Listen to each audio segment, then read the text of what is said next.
is wrong. Okay, maling pag-iisip yon pag ikaw ay magte-take ng board examination. Pero sana, since konting araw na lang ang natitira sa inyo, kung hindi ako nagkakamali, ilang araw na lang? Ilang araw na lang? Ilan? 2 weeks na lang mahigit, no? Okay, so July 31 yung inyong board examination. So malapit na. So hindi ko naman kayo hindi ko naman sinasuggest na huwag kayo matulog kasi konting araw na lang kasi kailangan nyo pa rin naman ng pahinga. Okay lang matulog kahit mga 4 na oras, 5 oras, sapat na yon. Kasi ang sabi naman nila, di ba, yung sleep, 4 hours lang talaga. Okay, sleep with rest, tsaka natin pwedeng sabihin na 8 hours yan. So kung may 4 na oras kang tulog, isipin mo lang na sapat na yan. Sanay ka lang talaga na 8 oras yung tulog mo, kaya feeling mo kulang. Okay? So kung may pahinga, ipagpasalamat natin yan dahil nagkaroon pa kayo ng pahinga. Okay? So dahil 3 araw naman tayong magkasama, so yung aking items ay yung 300 items na ito ay para sa first at second day. Then meron pa akong prepare na another 120 items para dun sa ating third day. Ano po? So medyo maraming items ang ating i-rationalize. Kaya simulan na natin. So unahin natin sir yung ating number 1 sa ating fundamentals of criminal investigation. Okay, so number 1. So it is an art which deals with the identity, location, and arrest of person who committed a particular crime and concurrently includes identification, collection, preservation, and evaluation of evidence for the purpose of bringing criminal offender to the bar of justice. Sir, ano po ang sabi sa number 1? Ang sabi sa number 1, ito daw po ay may kinalaman sa isang art. Now, ano po ba ang ibig sabihin ng tinatawag nating art? Kung matatandaan nyo mga pre, nakita nyo yung word na art, ibig sabihin, yung isang bagay na ginagamitan natin ng creation skill ng isang tao. It involves yung tinatawag natin, sir, na human creation or creativity skills ng isang tao. Na itong skills na ito, tatandaan, ay nade-develop through what? Made-develop ito through what we call training and experiences. So, ibig sabihin, itong bagay na ito ay ginagamitan ng isang training experience ng isang tao. Na kung saan, may kinalaman daw itong bagay na ito sa identity. Anong ibig sabihin ng identity? Pagkatao, pagkakakilanlan. May kinalaman din daw saan? Sa location. Okay, anong ibig sabihin nan? To know the whereabouts kung nasaan yung isang tao.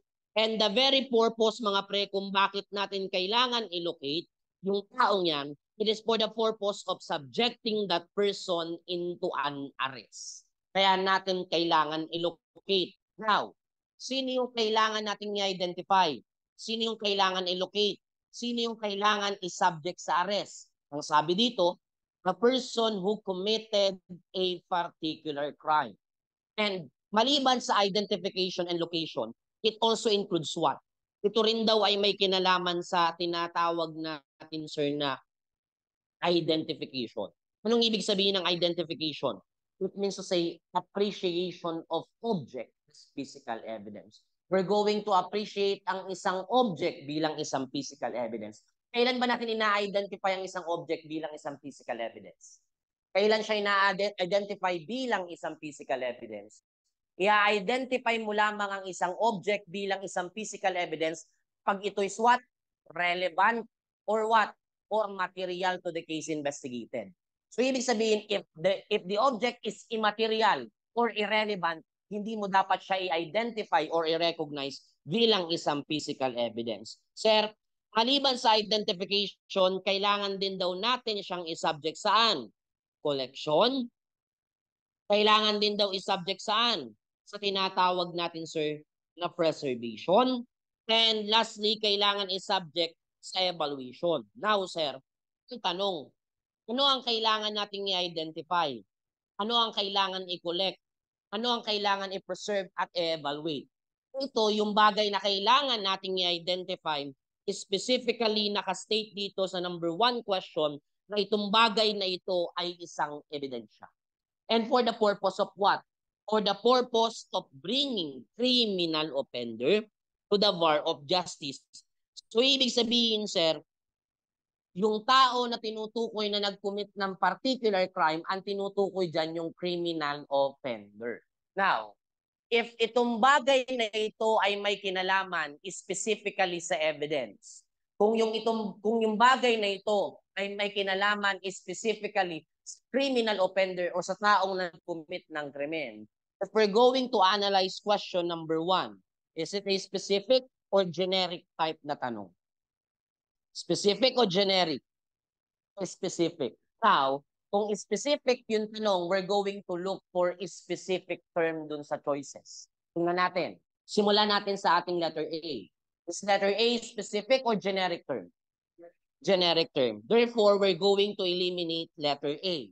Now, if we're going to eliminate letter A, you need also to eliminate letter C. Pero sir, bakit? Kasi yung investigation, it is also known as what? Probe. Yan yung other term ng probe. Now, sir, ano po ba ang ibig sabihin na tinatawag natin, sir, na investigation? Ang sabi ng PNP manual, ng investigation daw, ito daw ay isang proseso. Proseso ng alin? Pag-inquire, inquiring, ano pa? Eliciting. Ito daw ay proseso ng tinatawag natin na pag-solicit and pagkuha daw, getting vital information or facts. Ito ay may kinalaman sa pagkuha ng mga mahalagang information or mga mahalagang facts. So yan yung tinatawag natin, sir, na investigation. Now, sir, sa term na investigation, hindi naman nakastate kung ano yung bagay na yan. Walang specific na bagay na binanggit sa definition ng investigation. Therefore, we're going to eliminate letter A. Now, between Bravo and Delta, what should be our best answer? Ano ang ating magiging sagot? Tingnan mo yung number 1 ha. Ginagamitan daw ito ng skill ng isang tao. At yung skill na ito ay nade-develop through training and experiences. Ibig sabihin, ang tinutukoy dito ay isang study, ay isang inquiry. Now, kung study or inquiry ang tinatanong, we're going to eliminate delta. Why? Tingnan mo na maigi yung word. Anong ginamit na word sa letter D? Investigative process. And process means what? Ano po ba ang ibig sabihin ng word na process? Ang process ay hindi isang study. It is not an inquiry. But this pertains to what? To the series of facts. Ibig sabihin, ito yung mga bagay na kailangan mong gawin pag tayo ay nagkakandak ng tinatawag natin, sir, na investigation. It is not a study, an inquiry, but this pertains to the series of facts. Anong ibig sabihin sa Tagalog? Ito yung mga bagay na kailangan mong gawin kapag nagkakanda ka ng investigation. Now, ano po ba yung mga bagay na kailangan namin gawin kapag po kami ay nagkakandak ng investigation? Tingnan mo tulad nung tanong nung June 2019 board examination, what are the elements of investigative process or investigative methodologies? Katulad ng tinuro ko sa inyo, it is known as what? Advisor. And para hindi natin makalimutan, letter P stands for what? Letter P stands for what? Preservation. Letter I stands for what? Identification. Letter C stands for what? Collection. And letter E stands for what? Evaluation. And kung hindi nyo makita yung letter I, ano nga hanapin? Letter R, and letter R stands for what? Recognition. Parehas lang sila ng meaning ng identification. So, ibig sabihin, ito yung mga bagay na kailangan nating gawin kapag tayo ay magkakandak ng investigation. Ang tanong, anong tawag dun sa study? Anong tawag dun sa inquiry? Ito ay walang iba kundi alin? Criminal investigation. So sa number 1, the answer will be what? Number 1, the answer will be Bravo, since ang tinatanong, sir, ay type ng investigation. type ng inquiry. So bakit criminal investigation? Kasi mga pre, yung investigation na tinutukoy sa number 1, specifically patungkol saan? Tungkol sa ebidensya. Specifically patungkol kanino? Sa criminal offender. That's why it is criminal investigation. So number 1, the answer is bra. Next, number 2. Next number 2.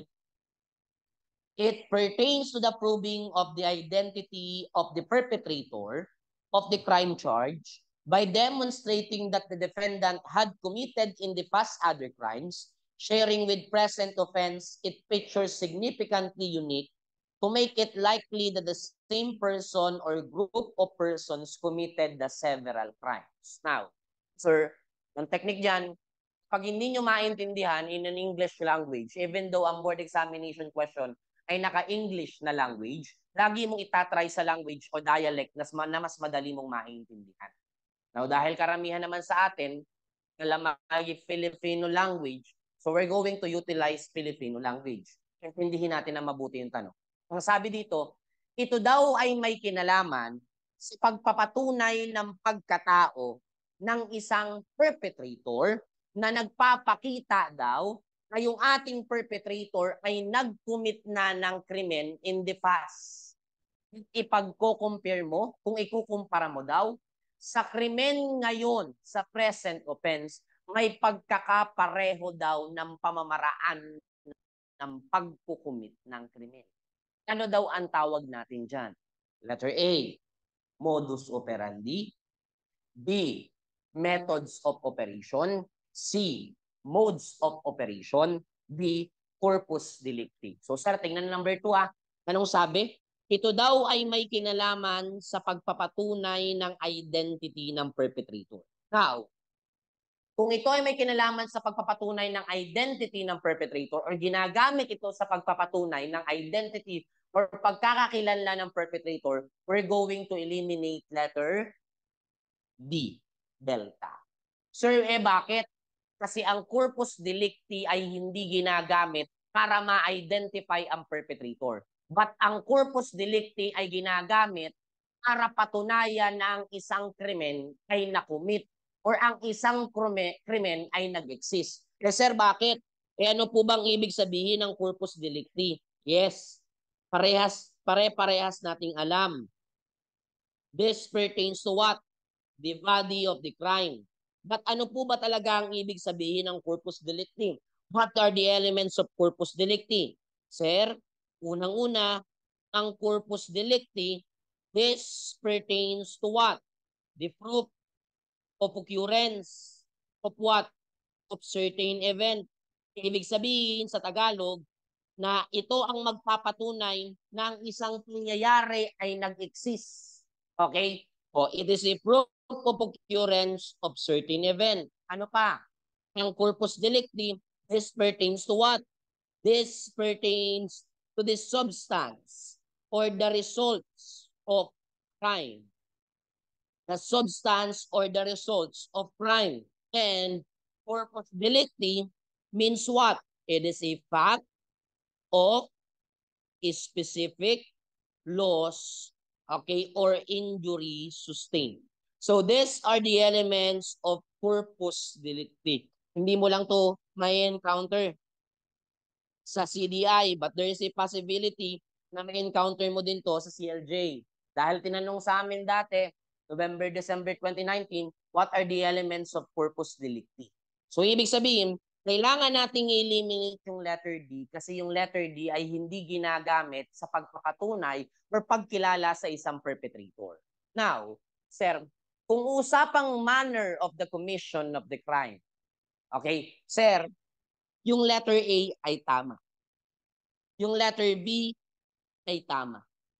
Yung letter C ay tama. Okay? Ibig sabihin, the possible answers ay pwedeng, okay, the possible answers ay Alpha, Bravo, and Charlie. But between the three, okay, ano ang dapat nating pinakamagandang maging sagot? It is Alpha, Bravo, o Charlie? It is letter A. Pero sir, bakit letter A? Kasi po ba yung modus operandi ay nauna doon sa tatlo? Hindi. letter A is the best answer or modus operandi is the best answer, it is because yung nasa letter B tsaka nasa letter C are only just the definition of modus operandi. So ibig sabihin, sir, kahit ilagay natin yung modus operandi sa letter C, it will always be the best answer. Kasi yan naman yung term na kinoin ni Thomas Barnes. Kung hindi nyo lang makita yung modus operandi, tsaka nyo isagot yung methods of operation, tsaka yung modes of operation. Sir, bakit nga po letter A?